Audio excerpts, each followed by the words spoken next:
L'équipe municipale s'est mobilisée pour mettre en valeur la richesse et le potentiel de Sainte-Colombe-en-Baugeois.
Les travaux ont duré moins de 3 mois.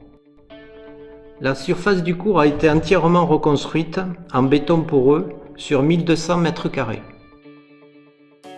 La clôture, la porte d'accès, le filet et la chaise d'arbitre ont été remplacés.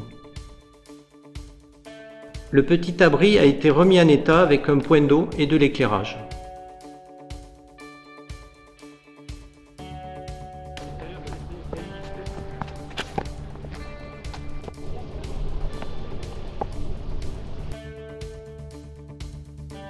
Après 9 mois de travail, nous avons déposé la DAP à la préfecture. Le planning des actions de mise en accessibilité des ERP et IOP est établi pour une durée de 6 ans.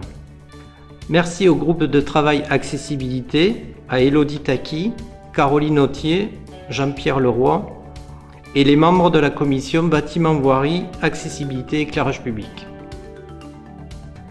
En 2015, nous avions réalisé un cheminement doux vers Bécade pour faciliter et sécuriser le déplacement des piétons.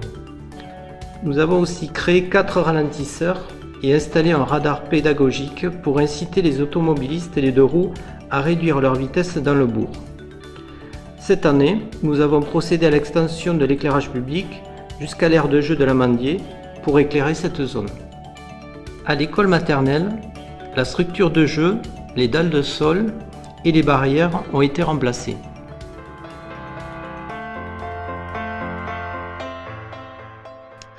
À l'adage bien vivre et travailler à Sainte-Colombe peuvent s'ajouter grandir, apprendre et s'épanouir.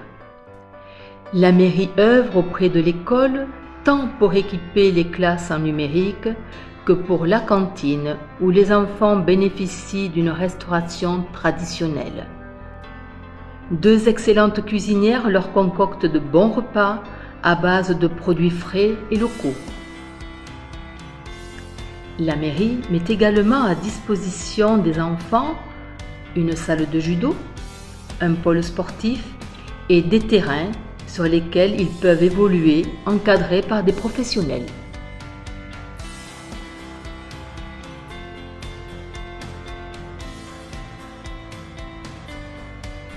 Comme chaque année, le conseil municipal a accueilli les nouveaux venus dans notre commune.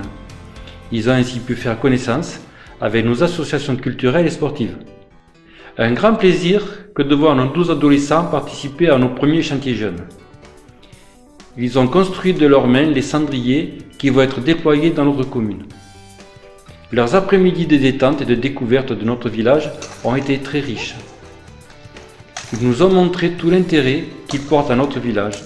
Merci à eux et à l'association Le Creuset qui les a accompagnés. Mais ce n'est pas tout. Un autre de leurs objectifs a été de remettre en état la porte de la cabine téléphonique de 1930 située à côté de la mairie. Celle-ci, ainsi qu'une boîte à lire positionnée à Goulard vont nous permettre de mettre des livres à disposition. Leur gestion est confiée à l'amicale laïque. Servez-vous, échangez en toute liberté, c'est gratuit. Au repas des seniors, les membres du CCAS sont heureux de servir 110 convives qui se retrouvent autour d'une table festive et savourent de délicieux plats cuisinés par nos talentueuses cantinières. Avec la commission manifestation, nous avons mis en place les marchés gourmands. Ils prennent de plus en plus d'ampleur et s'améliorent d'année en année.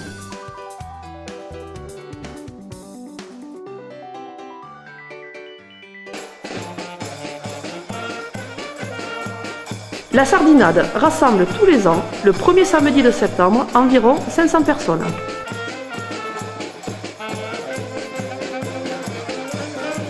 Les élus mettent la main à la pâte. Et oui, il faut quand même couper 150 kg de tomates et cuire 150 kg de sardines.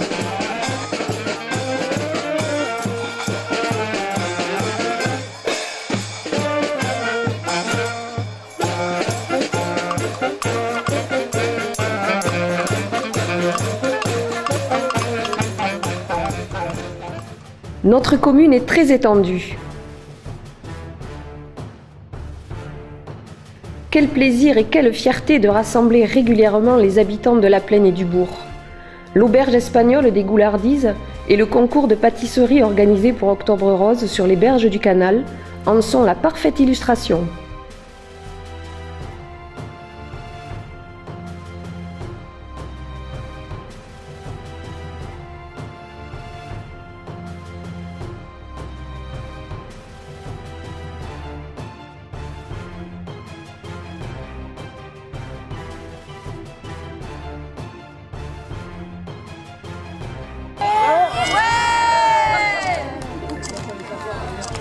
L'arbre de Noël est destiné à tous les enfants habitant à Sainte-Colombe, de la naissance au CM2.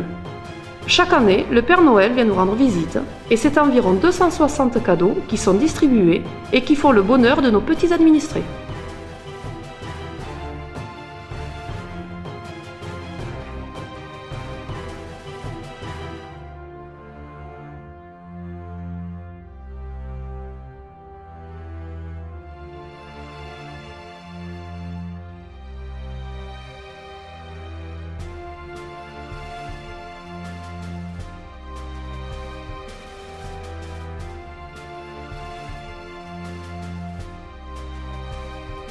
Quel plaisir de voir ce site restauré. La fontaine du XVIIe siècle a été reconstruite presque à l'identique. Nul doute que les habitants de Sainte-Colombe vont s'approprier ce lieu de détente où l'on aperçoit les collines, les vignobles et les contreforts de notre beau village. Merci aux Amis du patrimoine et à nos équipes techniques qui ont si joliment embelli les abords, et la fête des lavandières va pouvoir se dérouler tous les étés sur ce site déjà incontournable pour nos visiteurs.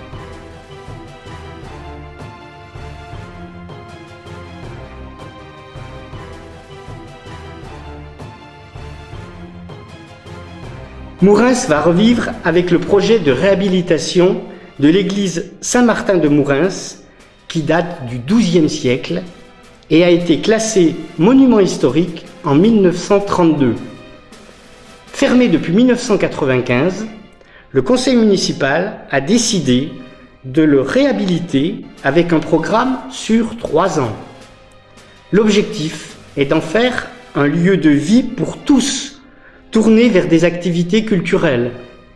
Concerts, expositions, ateliers d'art. Ce site prestigieux est amené à devenir un lieu de rencontre et d'échange culturel, un endroit de rayonnement et de convergence pour tous les administrés. On a déjà hâte d'y être.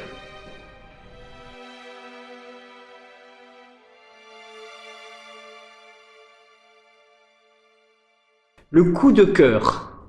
Chaque naissance sur la commune est synonyme d'un arbre planté pour chaque enfant.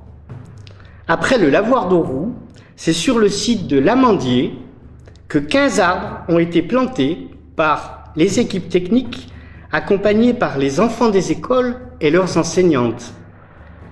Moment de joie et de partage pour les familles et leurs enfants qui ont plébiscité cette manifestation renouvelée chaque année et tant attendue.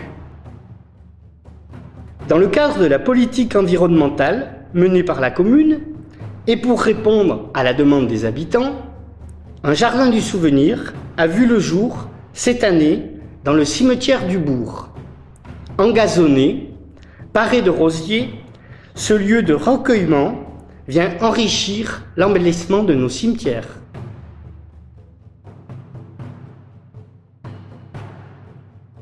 S'ouvrir vers le monde, promouvoir notre commune, nos réalisations et vous informer sur la vie intramuros. Voilà notre engagement. Et tout au long de l'année, vous avez pu lire chacune de nos actions dans la presse. Notre nouveau site internet dynamise nos moyens de communication. Et pour compléter, notre newsletter compte aujourd'hui 280 abonnés.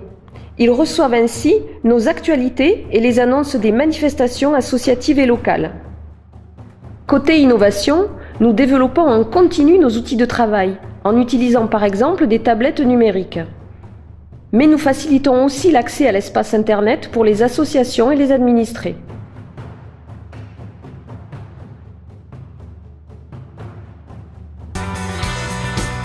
Localisation stratégique au cœur du Grand Sud-Ouest. Offre foncière attractive, prix compétitif, performance et réactivité des partenaires. Réponse aux enjeux environnementaux. Le Technopole Agen-Garonne constitue une opportunité d'investissement rare pour les entreprises en croissance.